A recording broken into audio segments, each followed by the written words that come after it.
10 টাকা করে ইলিশ মাছ দেওয়ার উদ্যোগ নিয়েছে।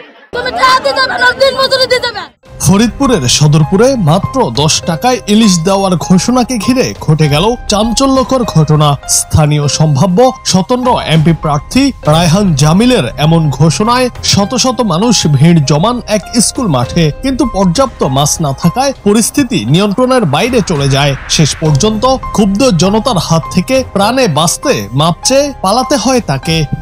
সুখবর, মাত্র 10 টাকা করে ইলিশ মাছ বিক্রির সুখবর।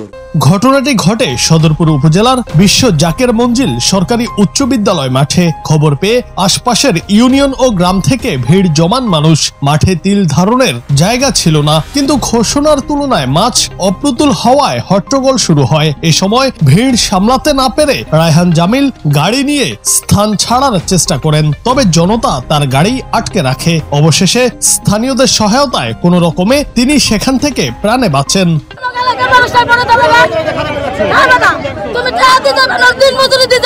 স্থানীয়রা অভিযোগ করেন, যথেষ্ট ইলিশ না থাকলেও এমন ঘোষণা দিয়ে জনতাকে বিভ্রান্ত করেছেন রায়হান জামিল। এক ক্ষুব্ধ ব্যক্তি বলেন, আমরা গরিব মানুষ, ইলিশের আশায় এসেছিলাম, কিন্তু মাত্র 2 পেডি মাছ এনেছে, আমরা পাইনি।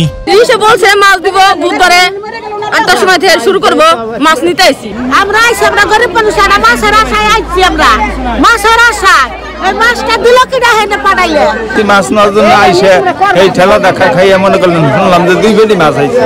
এই 2 পেডি মাছের মধ্যে স্যার আমরা মাছও পাইনি। অভিযুক্ত রায়হান জামিল বলেন, মানুষের উপকারের জন্যই তিনি উদ্যোগ নিয়েছিলেন, তবে অনাকাঙ্ক্ষিত ভিড় ও বিশৃঙ্খলার কারণে পরিস্থিতি নিয়ন্ত্রণের বাইরে চলে যায়। তিনি আশ্বাস দিয়ে বলেন, সামনে বড় পরিসরে আবারও ইলিশ বিতরণ করবেন।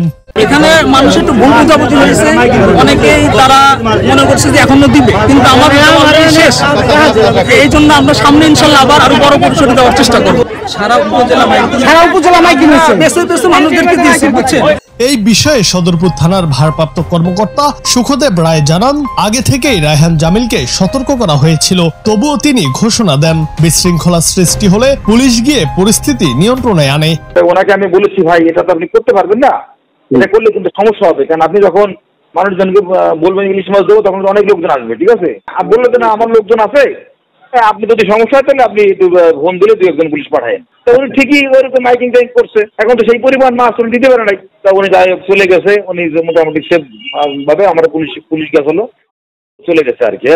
এই ঘটনার পর এলাকায় ব্যাপক আলোচনা সমালোচনা শুরু হয়েছে। অনেকে মনে করছেন, নির্বাচনী প্রচারণার অংশ হিসেবে দেওয়া এই ধরনের ঘোষণা সাধারণ মানুষের মধ্যে বিভ্রান্তি ও অস্থিরতা তৈরি করে। জুনায়েদ আহমেদ, বাংলা টিভি।